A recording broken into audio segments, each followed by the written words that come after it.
bagi kita Bapak Ibu, saudara-saudara yang dikasihi oleh Tuhan Yesus Kristus. Berjumpa kembali dengan saya dalam acara JPK Alai Maripura. Sebelum saya menyampaikan firman Tuhan, terlebih dahulu kita berdoa. Bapa di dalam surga, kami bersyukur buat kasih karunia Tuhan yang menyertai kami. Kami mau mendengarkan firman-Mu Tuhan, buka hati dan pikiran kami, agar kami dapat menerima firman-Mu, bertumbuh dan berbuah di dalam hidup kami. Dalam nama Tuhan Yesus Kristus kami berdoa dan mengucap syukur kepadamu. Amin. Bapak Ibu saudara-saudara yang dikasihi oleh Tuhan Yesus Kristus, firman Tuhan yang ditetapkan untuk kita pada hari Jumat tanggal 2 Oktober 2020 yang tertulis dalam Kisah Para Rasul pasal yang ke-22 ayat yang ke-15. Demikian bunyi firman Tuhan. Sebab engkau harus menjadi saksinya terhadap semua orang tentang apa yang kau lihat dan yang kau dengar. Demikian bunyi firman Tuhan. Apa yang harus disaksikan menurut firman Tuhan pada saat ini?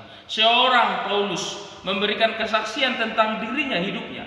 Dia adalah seorang yang bernama Saulus, orang Yahudi yang lahir di Tarsis, tanah Kilikia.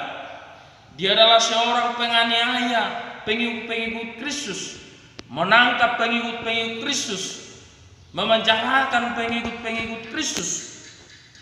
Dia dapat disebutkan sebagai antikristus ketika dia belum bertobat, belum berubah dari sifatnya, dari tingkah lakunya yang berbuat jahat kepada orang-orang yang mengikut Kristus. Maka apa yang terjadi dalam dirinya ketika dia mau ke Damaskus, mau membunuh orang-orang pengikut Kristus? Maka apa yang terjadi di tengah jalan? Ada cahaya yang menyilaukan mengelilingi dia, sehingga dia rebah ke tanah. Dan dia bertanya, siapakah engkau Tuhan? Dan kata Yesus kepadanya, akulah yang engkau aniaya itu. Akulah Yesus yang engkau aniaya itu. Maka dia terbukalah hatinya dengan keadaan tersebut. Maka Yesus berkata kepadanya, dan pergilah ke Damaskus. Dan dia tinggal di rumah Yudas.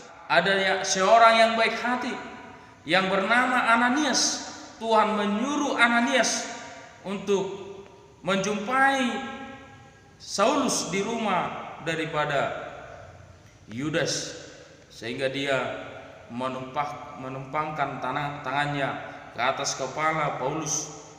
Maka Paulus dapat melihat yang dahulunya namanya Saulus, sekarang dia menjadi Paulus, yang menjadi pengikut Kristus, yang percaya kepada Yesus Kristus, yang memberitakan Injil. Itulah kisah pertobatan, perubahan daripada Paulus. Bapak Ibu saudara-saudara yang dikasihi oleh Tuhan Yesus Kristus, demikian juga halnya dalam hidup kita. Kita semua mungkin mempunyai kisah dalam diri kita masing-masing. Mungkin kita adalah dulunya orang-orang yang jahat, dulunya kita adalah orang-orang yang tidak percaya, atau dulunya kita adalah orang-orang yang malas, yang tidak begitu kenal tentang Yesus Kristus. Ketika kita lihat apa yang terjadi dalam hidup kita, ketika apa yang dilakukan melalui Roh Kudus yang bekerja dalam diri kita, ketika apa yang ditolong oleh Tuhan itu dalam diri kita, maka kita sadar bahwa Tuhan itu ada di dalam diri kita, dan kita juga harus menjadi saksi akan apa yang kita alami, kisah tersebut dalam diri kita, dan memberitakan firman Tuhan. Banyak orang-orang yang menjadi pemberita firman Tuhan. Misalnya seorang Agus Sutikno yang bertato, yang dari Semarang, dia menjadi pendeta yang memberitakan Injil. Banyak orang yang bisa berubah dan menjadi saksi Kristus. Dan itu yang mau kita tunjukkan dalam hidup kita. Kita menjadi saksi Kristus tentang apa yang kita alami dalam hidup kita, bahwa Tuhan itu ada, bahwa Tuhan itu hadir di dalam diri kita, bahwa Tuhan itu hidup di dalam diri kita, bahwa Tuhan itu yang kita kenal dalam diri kita, dapat kita rasakan.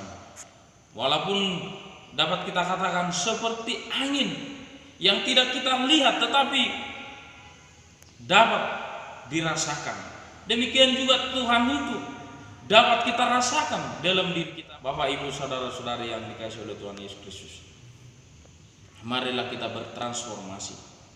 berubah, bermetamorfosis, berubah dari sifat, dari tingkah laku kita. Kita meninggalkan perilaku-perilaku yang jahat. Mari kita datang kepada Tuhan.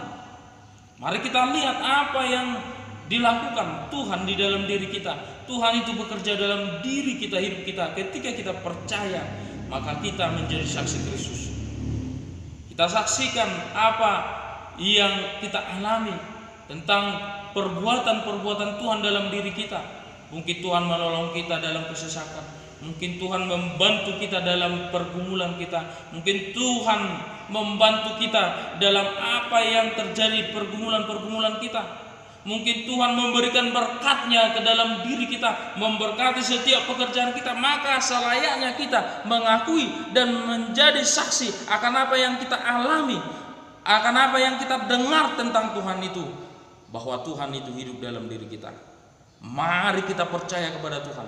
Tuhan itu selalu hadir dalam diri kita. Tuhan itu ada dalam hidup kita, bekerja dalam hidup kita. Mari kita percaya kepada Tuhan. Mari kita datang kepada Tuhan, yakin kepada Tuhan, tinggalkan perbuatan-perbuatan yang tidak dikehendaki oleh Tuhan, dan mari melakukan pekerjaan pelayanan Tuhan, menjadi saksi Kristus akan apa yang kita alami. Tuhan telah memberkati, menemani, seperti kepada Paulus yang dahulunya Saulus. Tuhan memberi kasih karunia-Nya kepada dia, sehingga dia bertobat, dia berubah, meninggalkan perilaku yang jahat, dan dia menjadi saksi tentang apa yang dia dengar dan apa yang dia lihat. Mari kita menjadi saksi tentang apa yang kita lihat dan kita dengar, dan mari semakin mengenal Tuhan. Tuhan itu hadir dan hidup dan maha kuasa, memberikan segalanya kepada orang yang mau mendengarkannya dan mau melakukan kehendaknya. Tuhan Yesus memberkati. Amin. Kita berdoa. Bapa di dalam surga, kami bersyukur Tuhan buat firman-Mu. Kami diajak Tuhan menjadi saksi akan apa yang telah kami lihat dan kami dengarkan dalam cerita hidup kami, sama seperti Paulus dalam cerita hidupnya, sehingga dapat berubah, bertobat, menjadi pemberita Injil. Mari Tuhan tuntun kami, dan mari Tuhan kuatkan kami Tuhan, agar kami dapat melakukan segala kehendak-Mu, dan kami dapat menjadi saksi-Mu di dalam hidup kami sehari-hari, menjadi pengikut-Mu yang setia. Di dalam nama-Nama Tuhan Yesus Kristus kami berdoa mengucap syukur kepada-Mu. Amin. Horas.